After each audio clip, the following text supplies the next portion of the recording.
सादर नमस्ते आचार्य जी। नमस्ते आचार्य जी। सभी को सादर नमस्ते जी। आइए आज के दिन हम सत्यार्थ प्रकाश इस ग्रंथ का स्वाध्याय करते हैं और इस ग्रंथ के प्रथम समुल्लास के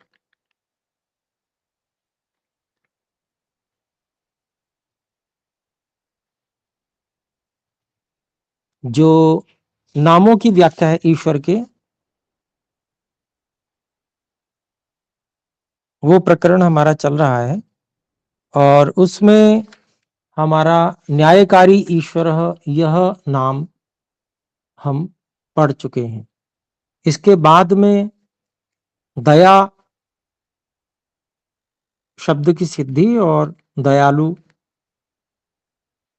यह जो ईश्वर का नाम है उस नाम की व्याख्या आज हम आरंभ करेंगे। तो आरंभ करता हूं जी मैं। दया दान गति रक्षण हिंसा दानेषु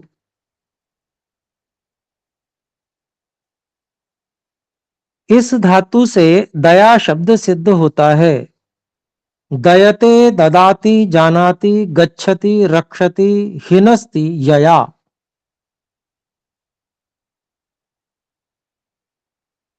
बह्वी दया विद्यते यस्य स दयालुः परमेश्वरः।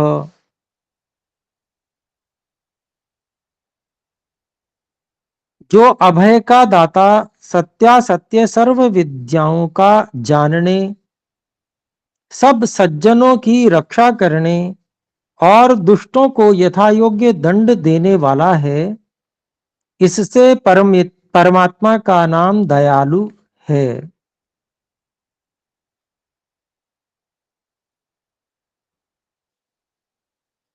तो यहां पर जैसे कि हम धातु में अर्थ देख रहे हैं, दान गति रक्षण हिंसा,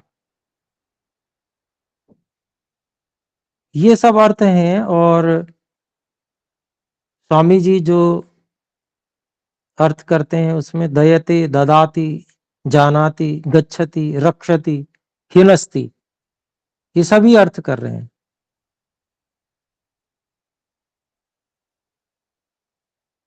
तो जिसके कारण से परमात्मा ये सब कार्य करता है वो है दया। और जिसमें बहुत सारी दया है वह दयालु है। जो अभय का दाता, सत्यासत्य सर्व विद्याओं का जानने वाला, सब सज्जनों की रक्षा करने वाला, दुष्टों को यथायोग्य दंड देने वाला है, इसलिए परमात्मा का नाम दयालु है। तो जो दया का अभिप्राय केवल इस प्रकार से लेते हैं कि दया करके किसी ने किसी को कुछ दे दिया, प्रदान कर दिया, तो केवल इतना ही अर्थ नहीं है, ये तो है ही, और भी है। अभय देना यह भी दया के अंतर्गत आता है, और दुष्टों को दंड देना वो भी दया के अंतर्गत आता है। सज्जनों की रक्षा करना ये भी दया के अंतर्गत आता है। तो दुष्टों को जो दंड देना है, प्राय करके लोगों को ये समझ में नहीं आता कि ये कैसे दया है। तो चलो ये इतना समझ जाएंगे कि सज्जनों पर दया कर रहे हैं परमात्मा दुष्टों को दंड देकर। पर यह दुष्टों पे भी दया है अथवा नहीं, ये कैसे समझेंगे? तो वास्तव में ईश्वर दुष्टों को दंड देकर भी दुष्टों पर भी दया कर रहे हैं। वास्तविकता ये है, सच्चाई ये है। तो कैसे? तो यदि दुष्ट लोग दुष्टता करते ही रहें तो उनका अधर्म इतना अधिक बढ़ जाएगा कि उनको फिर बहुत अधिक दंड भोगना पड़ेगा। लेकिन दूसरे दुष्ट को दंड देकर अन्य दुष्ट को यह सीख मिल जाती है कि दुष्टता करने से ऐसा दंड मिलता है। तो अन्य दुष्टों पर दया का प्रकाश हो गया कि भाई बच जाओ दुष्टता करने से, और स्वयं उस दुष्ट पर भी जिसको दंड दिया जा रहा है उस पर भी दया हो रही है। कैसे कि वो दंड को भोग लेगा, उसके बाद में फिर से उसको अवसर मिलेगा अपने सुधार का। भाई दुष्टता का दंड जो है वो तो जैसा कि ऋषियों ने बताया जाति आयु और भोग के रूप में मिलता है। तो नीच जातियों में अर्थात कीड़े मकोड़े इत्यादि में कहीं जन्म मिलेगा तो वो दंड है, और वो दंड मिलने के बाद में वो दंड पूरा हो जाएगा, तब उसको फिर से अवसर मिलेगा। अगर वो दंड न दिया जाए तो फिर से अवसर कैसे मिले? तो यह भी दंड देना भी दया है कि जल्दी से दंड देके खत्म किया और फिर उसको फिर से नया अवसर मिल गया कि फिर से वो कर्म करे, उत्तम कर्म करे, ऐसा अवसर। तो दया का जो सही अभिप्राय है वो यही है, पाप क्षमा कर देना, दंड ही न देना, यह दया का अर्थ कदापि नहीं है, हो ही नहीं सकता। क्योंकि इस प्रकार का जो अर्थ करते हैं दया करना, पापों को क्षमा करने वाला, जो यह अर्थ दंड न देना क्षमा करके, क्षमा करना एक अलग विषय हो गया, दंड न देना एक अलग विषय हो गया। क्षमा तो परमात्मा करते हैं। क्षमा का मतलब क्या है? क्षमु सहने धातु से क्षमा शब्द बनता है, सहन करना। तो परमात्मा दुष्टों को सहन करते हैं क्योंकि कर्म फल दिया है, पूर्व जन्म में अच्छे कर्म किए थे तो इस जन्म में फल दिया है कि भाई तुमको स्वतंत्रता कर्म की मिल गई। अब क्योंकि वो फल दिया हुआ है तो एकदम से रोकते नहीं है दुष्टता करने से। तो तब तक जब तक वो स्वतंत्रता दी हुई है तब तक क्षमा ही कर रहे हैं, सहन ही कर रहे हैं उसको। और जो न सहन करते तो तुरंत उसका वहीं पर काम तमाम कर देते। सामर्थ्य तो बहुत है परमात्मा में, परंतु फिर भी सहन करते हैं कि जो अवसर दिया गया है हो सकता है अगले क्षण से यह अपने दिए गए अवसर का सदुपयोग करना शुरू कर दे, दुष्टता छोड़ दे। तो कर्म करने का पूरा स्वतंत्र अवसर, और केवल इतना ही नहीं बल्कि अंतरात्मा से सबको एक समान रूप से उत्तम प्रेरणा भी परमात्मा करते हैं। तो वो भी दया के अंतर्गत ही है कि जिसको समझकर, जो भय लज्जा शंका या आनंद उत्साह निर्भयता के रूप में होती है, जो अंदर से संकेत होता है परमात्मा का, तो ऐसी जो अंदर से प्रेरणा है वह दया ही है। और क्षमा करने में और छोड़ देने में, छूट दे देने में अंतर है। तो परमात्मा एक समय तक क्षमा तो करते हैं परंतु पापों से छूट कभी नहीं देते। पापों का दंड मिलता ही मिलता है, वो कभी छूट नहीं सकता, वो तो मिलेगा ही मिलेगा, उसका भुगाए बिना वो समाप्त नहीं हो सकता। तो यह दया ही है।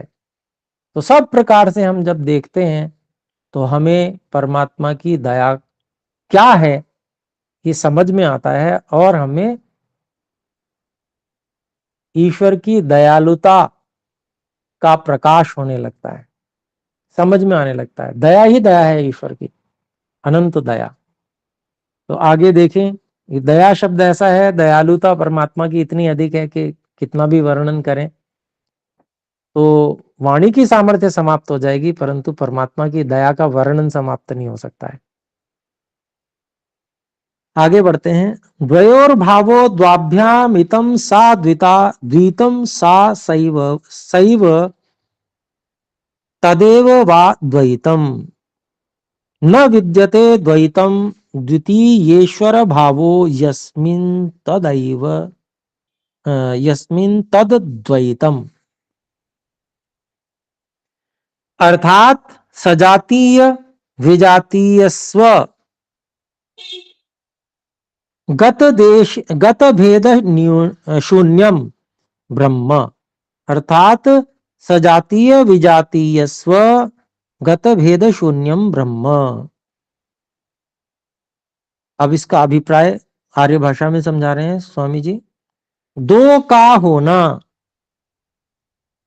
व दोनों से युक्त होना, यह द्विता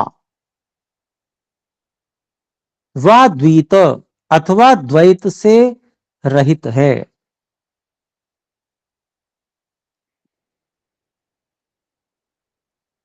सजातीय, जैसे मनुष्य का सजातीय दूसरा मनुष्य होता है। विजातीय, जैसे मनुष्य से भिन्न जाति वाला वृक्ष पाषाण आदि। स्वगत, अर्थात शरीर में जैसे आंख नाक कान आदि अवयवों का भेद है, वैसे दूसरे स्वजातीय ईश्वर विजातीय ईश्वर व अपने आत्मा में तत्वांतर वस्तुओं से रहित एक परमेश्वर है। इससे परमात्मा का नाम अद्वैत है।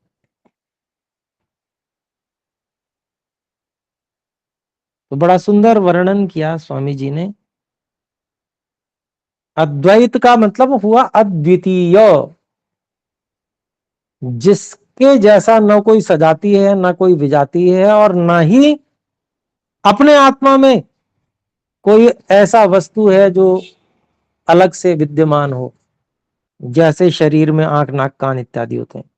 इन सभी प्रकार के भेदों से जो रहित है, इसलिए परमात्मा का नाम अद्वैत है, जो अद्वितीय है। अद्वितीय का मतलब यही लगाते हैं कि वैसा कोई और है ही नहीं।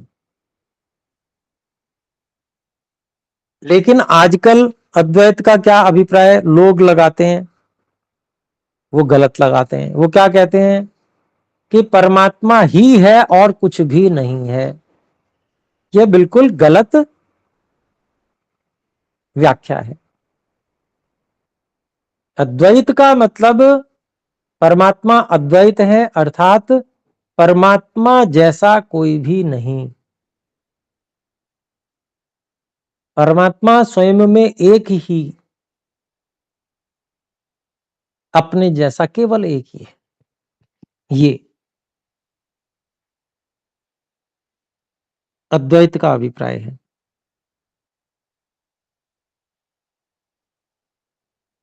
तो आगे देखते हैं।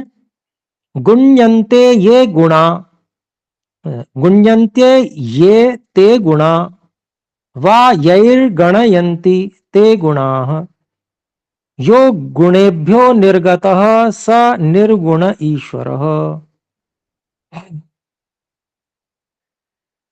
तो निर्गुण कैसे हैं, निर्गुण नाम परमात्मा का, इसके विषय में बताते हैं। जितने सत्व रज तम रूप रस स्पर्श गंध आदि जड़ के गुण, अविद्या अल्पज्ञता राग द्वेष और अविद्यादि क्लेश जीव के गुण हैं, उनसे जो पृथक है।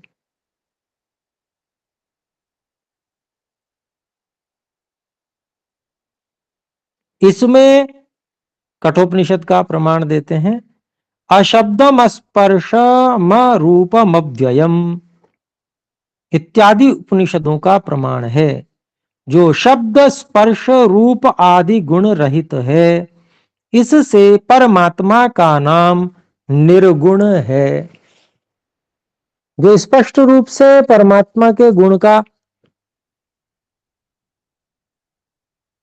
वर्णन है, वो उसमें जो अन्य वस्तुओं के गुण हैं, भौतिक वस्तुओं के गुण हैं, उसका निषेध किया गया है। कठोपनिषद में स्पष्ट रूप से प्रमाण भी दिया गया है।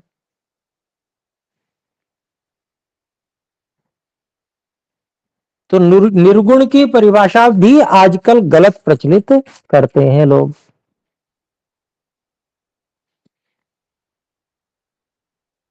क्योंकि वो क्या कहते हैं कि परमात्मा दो प्रकार के हैं, वो दो प्रकार बोलने लगते हैं। एक तो निर्गुण प्रकार है और एक सगुण प्रकार है। तो क्या कहते हैं कि जब परमात्मा निर्गुण अर्थात निराकार अवस्था में रहता है तब वो निर्गुण कहलाता है, और जब वह आकार वाला हो जाता है तो वो साकार वाला हो जाता है तो वो सगुण कहलाता है। ऐसी परिभाषा करते हैं, जो कि बिल्कुल गलत है।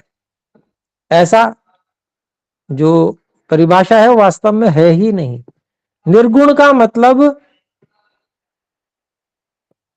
जिसमें कुछ गुणों का अभाव है वह निर्गुण है। जिसमें कुछ गुण है ही नहीं वो निर्गुण है। और वो गुण कौन कौन से हैं? तो वो शब्द, रूप, रस, गंध, स्पर्श, ये गुण हैं जो परमात्मा में है ही नहीं। ऐसे ही और भी जड़ के गुण और अविद्या, अल्पज्यता, राग, द्वेष, जो अन्य चेतनों के गुण, उनको भी गिना दिया। अविद्यादि क्लेश, ये जो जीव के गुण हैं जो परमात्मा में है ही नहीं, है ही नहीं, यही मतलब हुआ निर्गुण का। अर्थात कुछ गुण ऐसे हैं जो परमात्मा में है ही नहीं, निर्गुण का मतलब यह है। अर्थात वो किन्हीं गुणों से रहित है, निर्गुण का यह अभिप्राय है।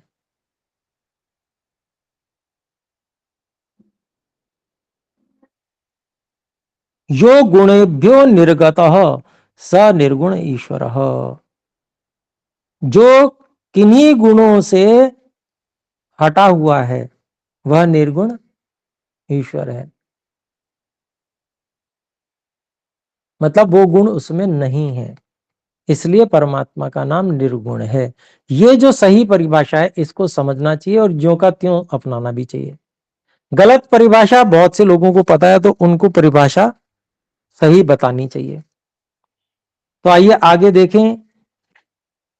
यो गुणैः सह वर्तते स सगुणः। कहते हैं जो सबका ज्ञान, सर्व सुख, पवित्रता, अनंत बल आदि गुणों से युक्त है, इसलिए परमेश्वर का नाम सगुण है। अर्थात सगुण का मतलब परमात्मा में बहुत सारे उत्तम गुण हैं। वो जो उनके परमात्मा के गुण हैं वो हैं, वो सत्तात्मक रूप से परमात्मा में वो गुण अनुभव में आते हैं। कोई भी व्यक्ति चाहे समाधि लगाए और परमात्मा के गुणों को अनुभव करे, वो गुण सत्तात्मक हैं, वो गुण हैं परमात्मा में। तो जो सबका ज्ञान, सर्व सुख, पवित्रता, अनंत बल आदि गुणों से युक्त है, इसलिए परमेश्वर का नाम सगुण है। जैसे पृथ्वी गंध आदि गुणों से सगुण और इच्छा आदि गुणों से रहित होने से निर्गुण है। तो पृथ्वी एक पदार्थ है, उसका उदाहरण दे रहे हैं कि ईश्वर को समझो तो कैसे समझो, कैसे वो निर्गुण भी है और सगुण भी है परमात्मा। तो पृथ्वी का उदाहरण दे रहे हैं। भाई पृथ्वी भी तो देखो, पृथ्वी में कुछ गुण हैं जो गंध आदि हैं, गंध है, स्पर्श है ना जी, ये गुण है। तो इसलिए पृथ्वी सगुण है क्योंकि उसमें कुछ गुण हैं जो कि गंध है, स्पर्श है, रूप है, ये सब गुण है पृथ्वी में। लेकिन पृथ्वी में इच्छा, द्वेष, प्रयत्न आदि गुण नहीं है। ये गुण नहीं है, इसलिए कुछ गुण ऐसे भी हैं जो पृथ्वी में नहीं है, इसलिए पृथ्वी भी निर्गुण भी है, पृथ्वी सगुण भी है, पृथ्वी निर्गुण भी है। उदाहरण देके समझा दिया। वैसे जगत और जीव के गुणों से पृथक होने से परमेश्वर निर्गुण और सर्वज्ञता आदि गुणों से सहित होने से सगुण है। पुस्तक में छपा हुआ गलत है, यहां रहित की जगह सहित होना चाहिए। किसी किसी पुस्तक में गलत छपा जाता है, तो चलिए ठीक है, सुधार कर लेंगे। तो सर्वज्ञता आदि गुणों से सहित होने से सगुण है। परमात्मा के विषय में बताया, जैसे पृथ्वी कुछ गुण है तो उसे सगुण है, कुछ गुण पृथ्वी में जीव आदि के नहीं है तो निर्गुण भी है। ठीक ऐसे ही परमात्मा में जगत के और जीव के गुण नहीं है, इस कारण से परमात्मा निर्गुण है। और परमात्मा में सर्वज्ञत्व आदि सर्वव्यापकत्व आदि गुण हैं, इस कारण से परमात्मा सगुण है।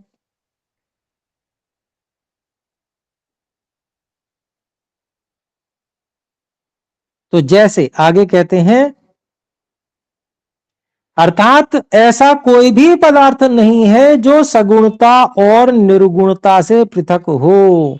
संसार में कोई भी पदार्थ ऐसा नहीं है जिसमें सगुणता और निर्गुणता दोनों न रहती।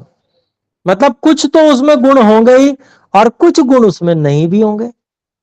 तो जो गुण होंगे उनसे वो सगुण है, और जो गुण उस वस्तु में नहीं है उससे वो निर्गुण भी है। फिर आगे कहते हैं, जैसे चेतन के गुणों से पृथक होने से जड़ पदार्थ निर्गुण और अपने गुणों से सहित होने से सगुण, वैसे ही जड़ के गुणों से पृथक होने से जीव निर्गुण और इच्छा आदि अपने गुणों से सहित होने से सगुण है।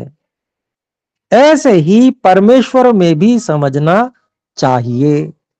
तो बड़े उत्तम ढंग से और बहुत उदाहरण देकर एक एक महर्षि जी ने यहां पर समझाया है। तो जो गलत प्रचलन समाज में वो किस कारण से है? क्योंकि सही बात का प्रचार और सही बात लोगों तक पहुंची नहीं है। अगर सब लोग ये तर्क संगत और उचित बात समझ जावें, पहुंच जाए उन तक ये बात, तो वो गलत बात अपने आप ही नहीं मानेंगे। परंतु ऐसा क्यों नहीं हो पा रहा है? क्योंकि ये हम लोगों का आलस्य प्रमाद है। हम लोग उसे अपना कर्तव्य नहीं समझते, बस इसी कारण से ही ऐसा हो रहा है। तो अपने लोगों को अपने कर्तव्य का निर्वाह भी करना चाहिए। अपने लोगों को यह भी अपना कर्तव्य समझना चाहिए, जो सत्य सत्य ज्ञान हम जानते हैं उस सत्य सत्य ज्ञान को अन्य समाज में अन्य लोगों तक भी पहुंचाया जाना चाहिए। तभी यह समाज उत्तम बनेगा, और जब समाज उत्तम बनेगा तभी हम इसमें साथ मिलकर सुख से रह सकते हैं। अन्यथा हम कितने ही बड़े ज्ञानी हों और मूर्खों के बीच में फंस जाएंगे तो हमको अपना ज्ञान अपनी जेब में रखना पड़ेगा और मूर्खों के अनुसार चलना पड़ेगा, नहीं तो वो जो है कुछ भी कर सकते हैं, क्योंकि मूर्खों का कोई भरोसा नहीं। तो इसलिए सारे के सारे समाज को बुद्धिमान, ज्ञानवान, विद्वान ये बनाना हमारे ही हित में है, हमारे ही उससे बहुत विशेष लाभ होने वाला है। सबके साथ मिलकर हम फिर प्रसन्नता पूर्वक सुख से रह सकेंगे। तो आइए आगे बढ़ें।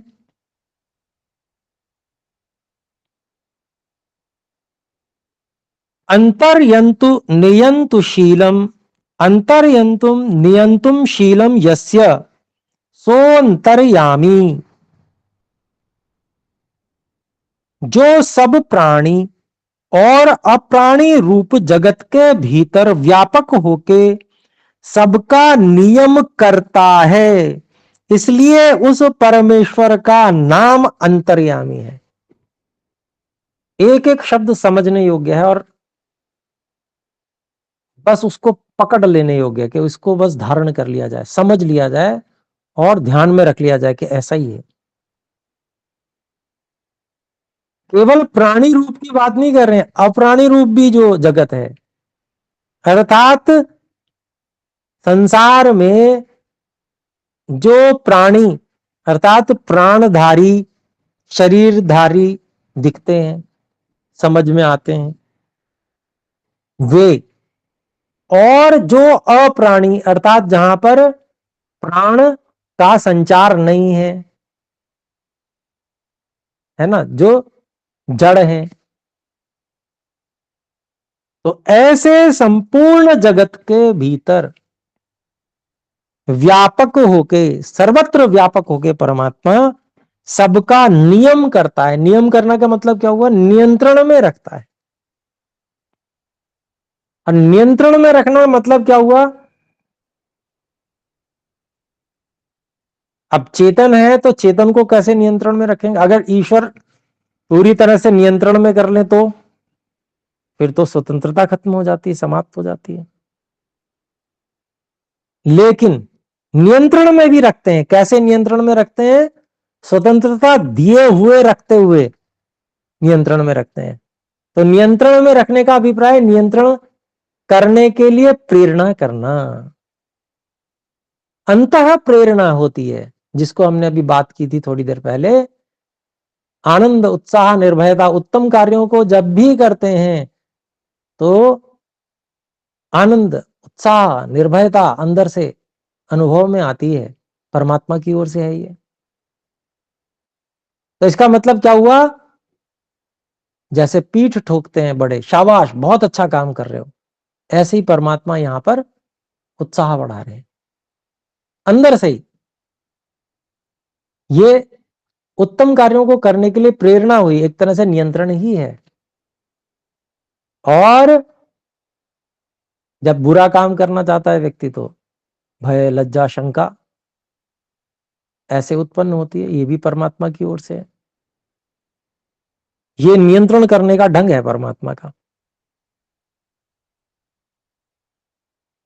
रोकते हैं, सावधान करते हैं, नहीं मत करो, रुक जाओ, गलत है ये।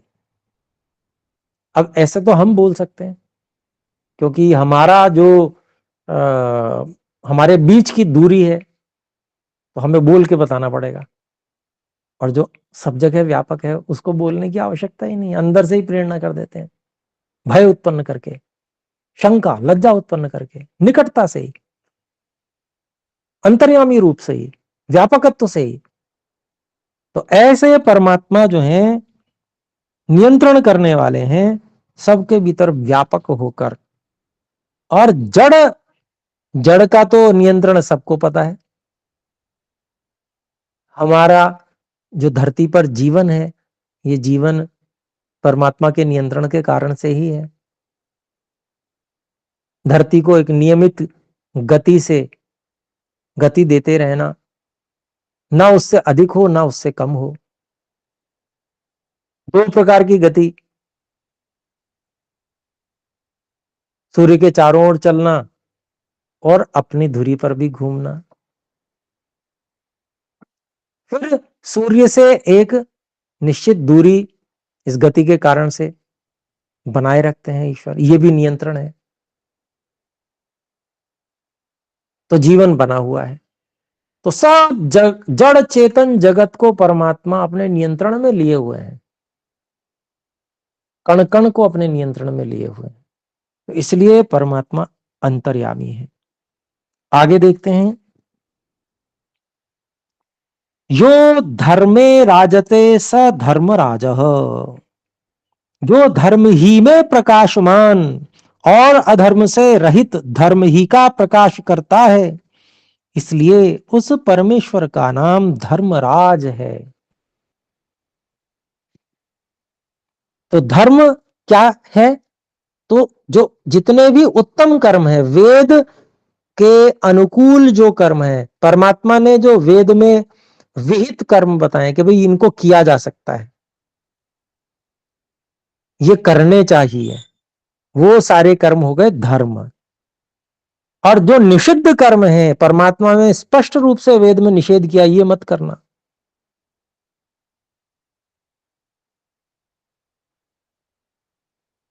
बस वो सारे के सारे अधर्म हैं। तो यहां पर जो है परमात्मा को धर्मराज क्यों कह रहे हैं? क्योंकि जो धर्म को ही सदा प्रकाशित करते हैं, मतलब वो अंतर्यामी रूप से उत्तम कर्मों के लिए ही आनंद उत्साह निर्भयता देने वाले हैं, धर्म में ही प्रकाशमान है। अर्थात उत्तम कर्मों को जो करने वाला है उसकी सहायता निरंतर परमात्मा करते हैं। और अधर्म से बिल्कुल रहित परमात्मा स्वयं, क्योंकि स्वयं भी परमात्मा जो सबके उपकार के लिए कर्म करते हैं उसमें किंचित मात्र भी अधर्म नहीं है, सब कुछ उत्तम ही उत्तम है। ऐसा नहीं है कि भाई दूसरों को वेदों उपदेश दे दिया तुम तो ऐसा करो और खुद कुछ गड़बड़ कर ली, वैसा बिल्कुल भी नहीं है। ज्यों का त्यों, ऐसा का ऐसा व्यवहार, जो उपदेश वैसा ही उत्तम व्यवहार, उत्तम आचरण, उत्तम कर्म परमात्मा के हैं। तो इसलिए धर्म ही में प्रकाशमान और अधर्म से रहित, धर्म ही का प्रकाश करता है, इसलिए परमेश्वर का नाम धर्मराज है।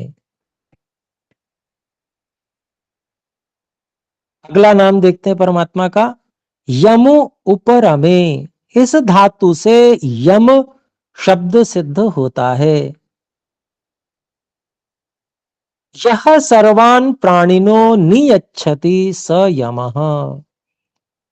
जो सब प्राणियों के कर्मफल देने की व्यवस्था करता है और सब अन्यायों से पृथक रहता है, इसलिए परमात्मा का नाम यम है।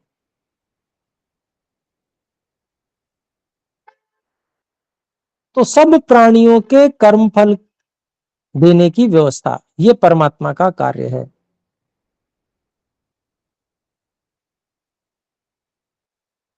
कर्मफल देकर भी परमात्मा नियंत्रण करते हैं।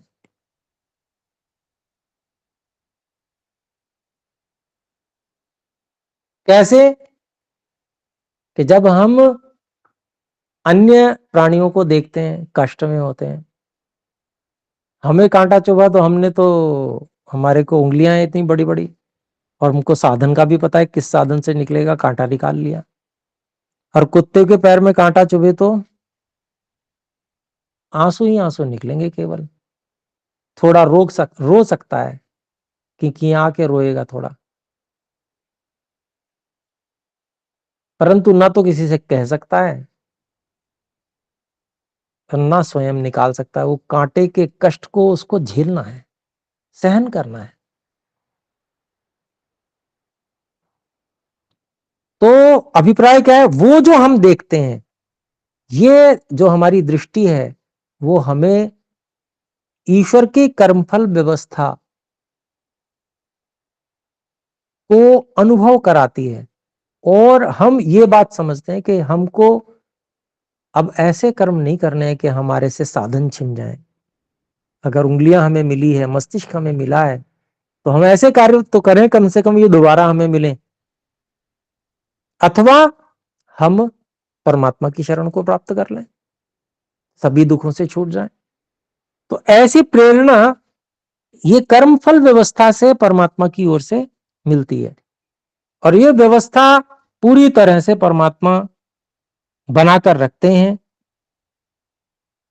और सब अन्यायों से हमेशा पृथक रहते हैं, न्याय ही करते हैं हमेशा, इसलिए परमात्मा का नाम यम है। फिर आगे देखते हैं, भज सेवायाम। इस धातु से भग, इससे मतुप होने से भगवान शब्द सिद्ध होता है।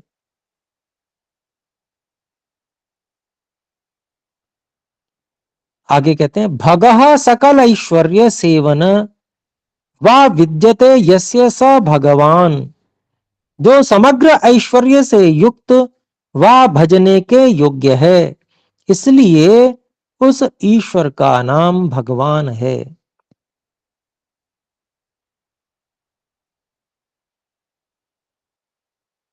तो सबसे बड़ा ऐश्वर्य, सबसे अधिक ऐश्वर्य किसका है? तो वो परमात्मा का। दूसरे लोग जो ऐश्वर्यशाली दिखते हैं या वो कहते दिखते हैं कि भाई मेरा इतना ऐश्वर्य है, तो उनका जो ऐश्वर्य है वो भी परमात्मा का ही ऐश्वर्य है। वो परमात्मा के ऐश्वर्य के बिंदु से भी छोटा होगा। परमात्मा का अनंत ऐश्वर्य है और परमात्मा भजन करने योग्य है, भजने योग्य है, सेवा करने योग्य है, सेवन करने योग्य है। सेवा का अभिप्राय हुआ कि आज्ञा पालन करना, और सेवन का मतलब हुआ उपासना करना, निकटता प्राप्त करके उत्तम गुणों से अपने गुणों को भी उत्तम बनाना, अपने गुणों में सुधार करना, अपने में सुधार लाना, ये सेवन हुआ।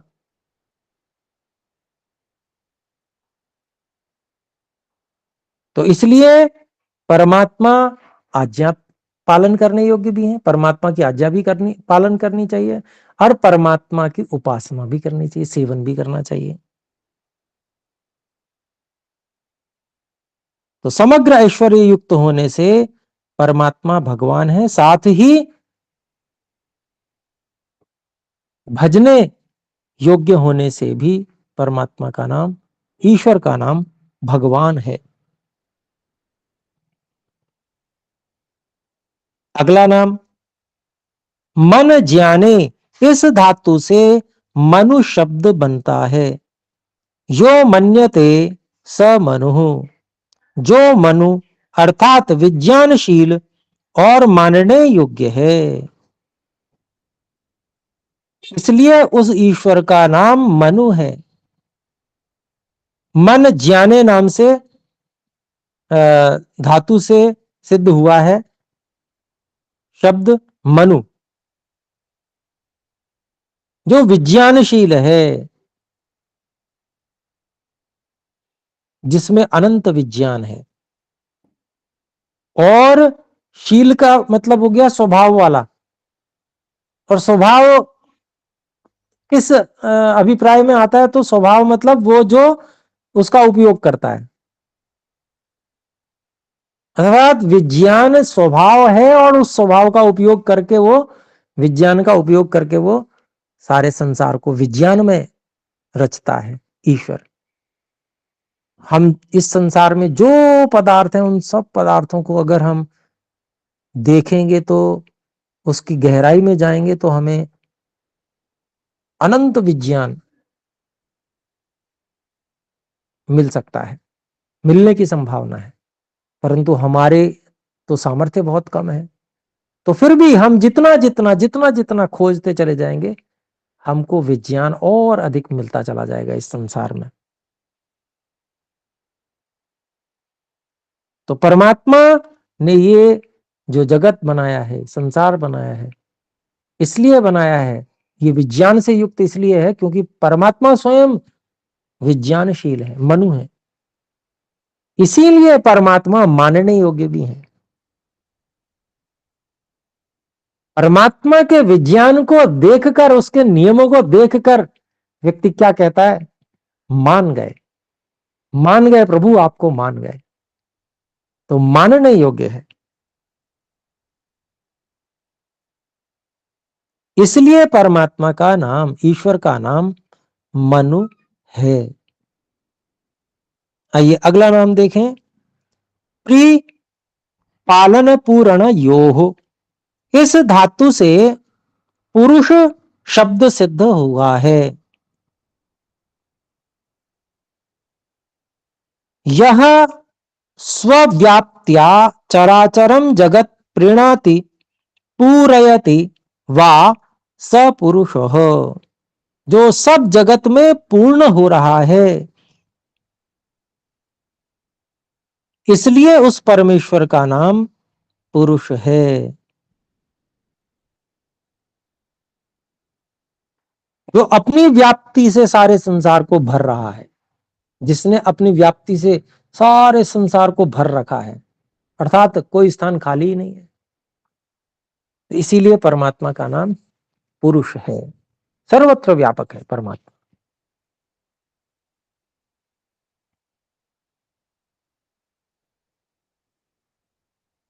अगला नाम विश्वंभर। डुभ्रिय धारण पोषण योहो। विश्व पूर्वक इस धातु से विश्वंभर शब्द सिद्ध होता है। यो विश्वम बिभर्ति धरति पुष्णाति वा स विश्वंभरो जगदीश्वरः। जो जगत का धारण और पोषण करता है, इसलिए उस परमेश्वर का नाम विश्वंभर है। सारे संसार के कण कण को धारण किया हुआ है, और न केवल धारण किया हुआ है, सबका पोषण करने वाला परमात्मा है। इसलिए परमात्मा का नाम विश्वंभर है।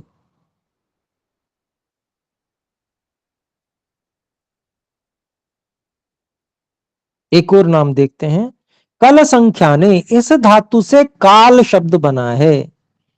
कलयति संख्याति सर्वान पदार्थान स कालः। जो जगत के सब पदार्थ और जीवों की संख्या करता है, इसलिए उस परमेश्वर का नाम काल है। कलयति कल संख्या ने, अर्थात जगत के सब पदार्थों का संपूर्ण रूप से संख्या सहित और संपूर्ण संसार के सब जीवों का पूर्ण रूप से संख्या सहित ज्ञान जिनको है, ऐसे परमात्मा का नाम काल है।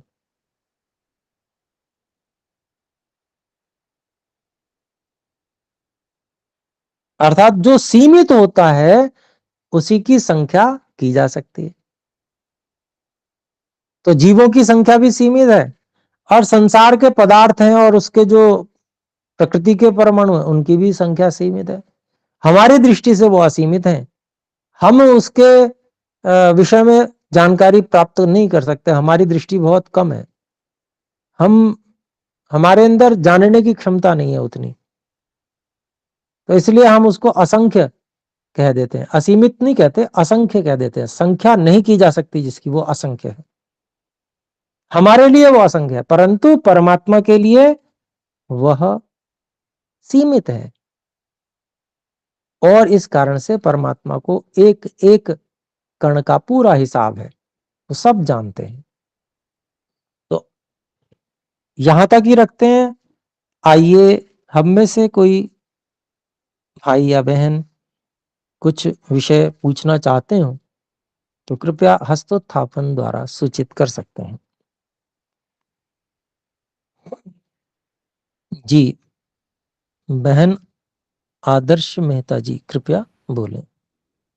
आचार्य, जो भगवान का नाम, ईश्वर का नाम पुरुष आया है, ये तो हम स्त्री पुरुष कहते हैं, वो अलग है स्त्री पुरुष? जी, पुरुष शब्द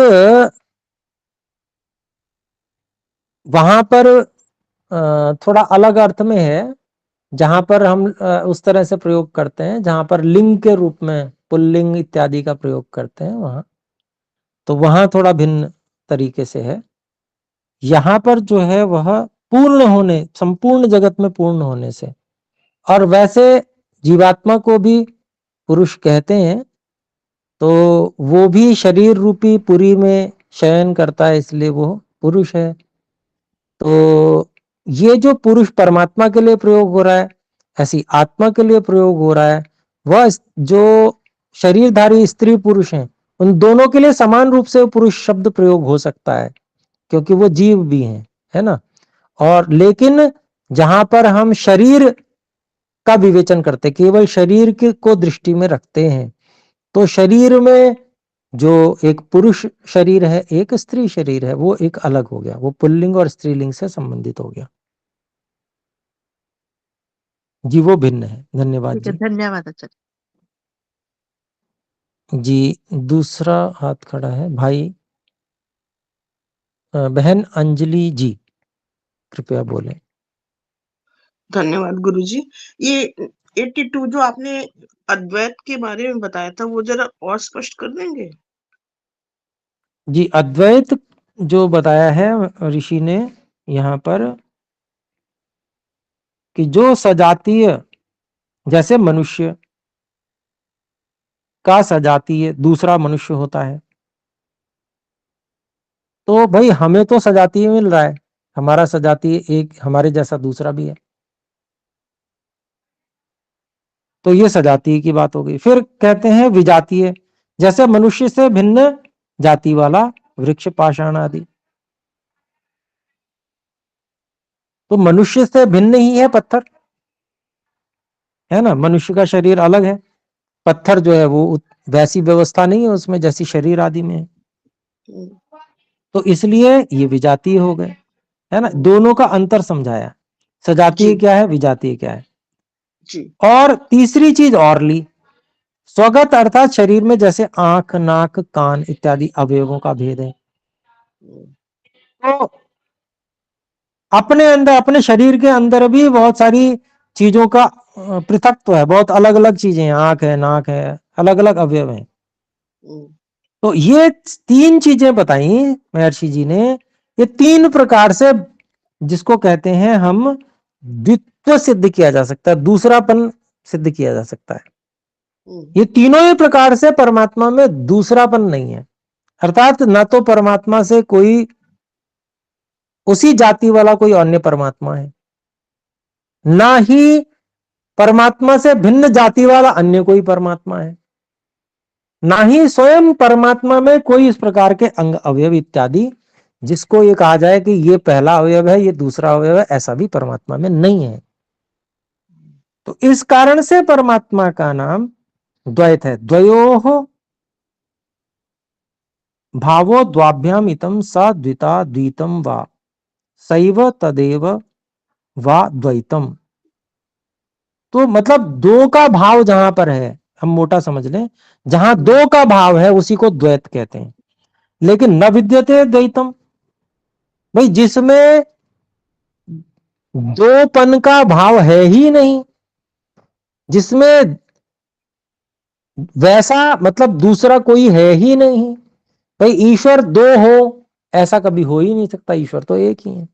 ईश्वर जैसा भी कोई नहीं है, ईश्वर से भिन्न जाति का कोई अन्य ईश्वर भी नहीं है, और ईश्वर को अगर हम कहें कि एक है, तो ईश्वर में कोई अंग अवयव भी नहीं है जिसको कहा जाए कि ईश्वर का ये पहला अवयव है, ये ईश्वर का दूसरा अवयव है।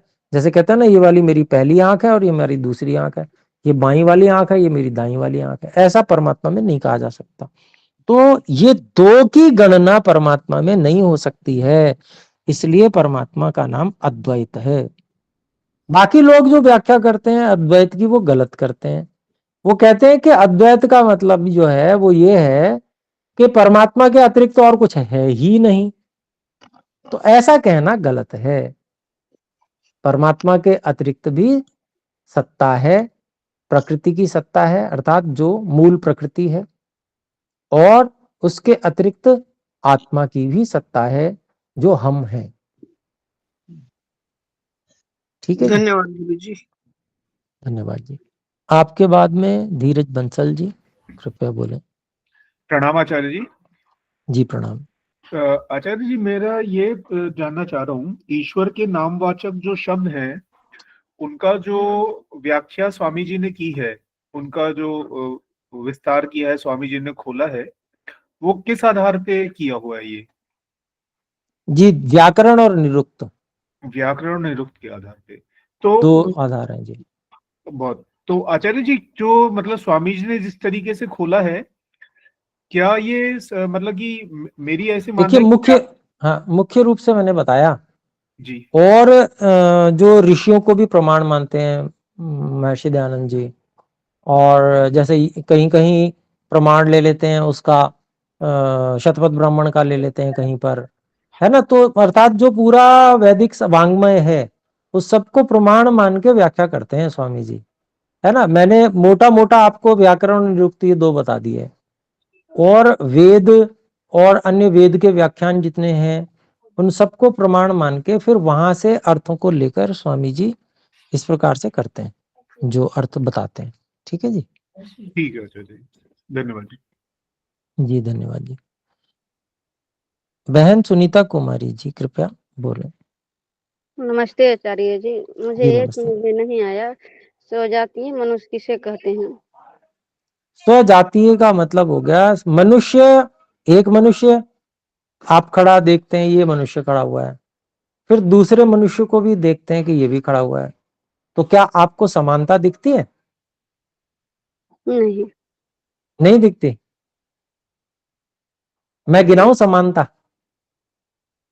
देखिए, दोनों सीधे खड़े होते हैं, मतलब 2 पैर पे खड़े होते हैं दोनों, जी। ठीक। दोनों के सिर जो है वो ऊपर की ओर है, ठीक है। सिर में जो सिर का भाग है उसमें 2 आंखें हैं, नाक है, मुंह है, 2 कान हैं, एक जैसे हैं, है ना। जी। इसी को एक जैसापन जितना मैंने जैसे गिनाया ऐसे ही आप उनको गिनते चले जाएंगे, तो ये इस बात को सिद्ध करते हैं कि ये दोनों चीजें सजाती हैं। थोड़ा बहुत भेद होगा, नाक नक्श का थोड़ा भेद हो सकता है, थोड़ा उसकी नाक थोड़ी भिन्न प्रकार की होगी, उसकी थोड़ी भिन्न प्रकार की होगी, उसके जो त्वचा का रंग थोड़ा सा भिन्न हो सकता है, उसका भिन्न हो सकता है, वो अलग बात है, कुछ भिन्नता भी होगी, परंतु शरीर एक जैसे हैं 2 मनुष्य के, तो दोनों को मनुष्य एक जाति वाला सजातीय कहा जाएगा। अब आप जी। तुलना करिए, मैं तुलना कराता हूं। एक गाय खड़ी हुई है और एक मनुष्य खड़ा हुआ है, तो क्या आप इसमें एक समानता जैसे पहले देख रही थी वैसी उतनी मात्रा में क्या समानता देख पा रही हैं? नहीं मैम। उतनी मात्रा में नहीं देख पा रही। थोड़ी बहुत समानता यहां पर भी होगी, है ना। थोड़ी बहुत समानता तो यहां भी होगी कि भाई वो भी सांस ले रहा है, ये भी सांस ले रहे हैं, है ना। ये भी खाना खाते हैं, वो भी खाती हैं, तो कुछ समानताएं हैं, लेकिन बहुत सारी भिन्नताएं हैं जिसके कारण से उसको विजातीय कह रहे हैं। तो सजातीय और विजातीय में अभिप्राय समझ में आ गया? क्या अभिप्राय हुआ? जी आगे समझ में। जी धन्यवाद। धन्यवाद जी। बहन आशा सिंह जी कृपया बोले। नमो नमो आचार्य जी। नमो नमः। आचार्य जी, एक शब्द आया था बहवी, बहवी, उस शब्द का क्या अर्थ है? बहवी? जी, बहवी दया विद्यते। अच्छा अच्छा अच्छा, बहुत अधिक। बहवी मतलब बड़ी, जी बहुत अधिक, जी मात्रा में अधिक।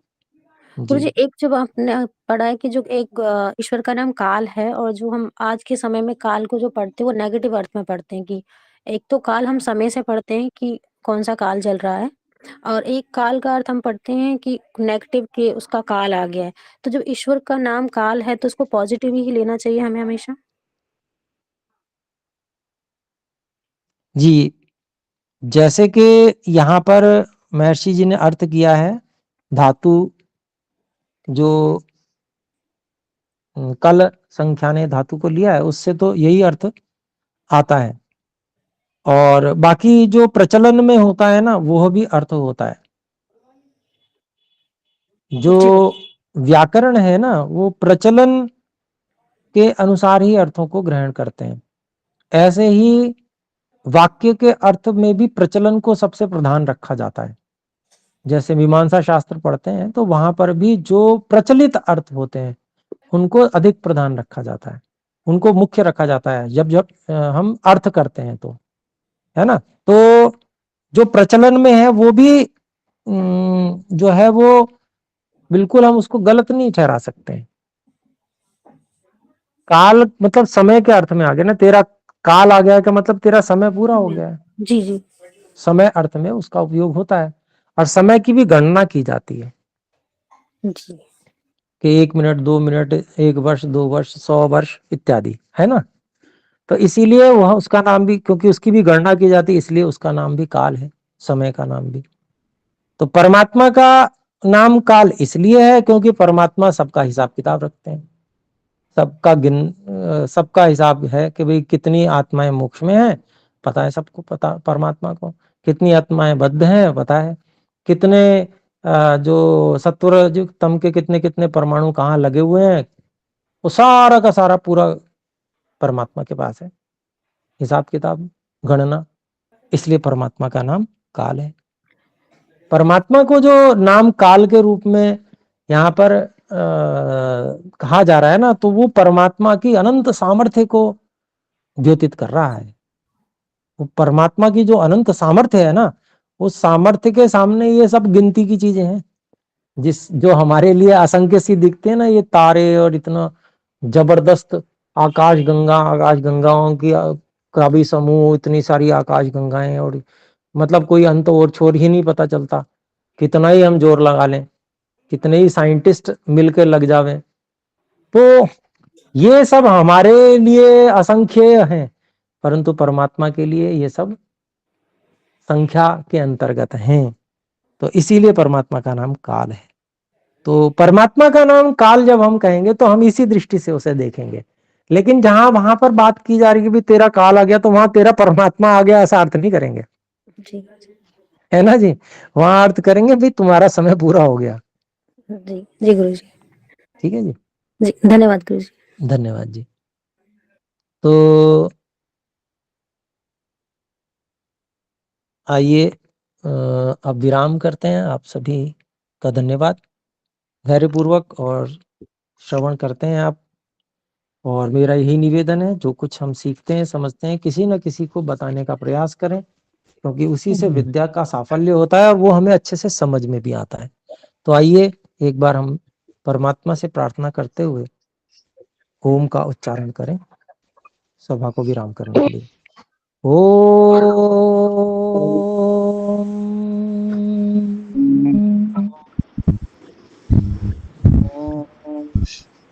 सभी को सादर नमस्ते जी। बहन माता इंदु जी कुछ कहना चाहती थी जी, बोले।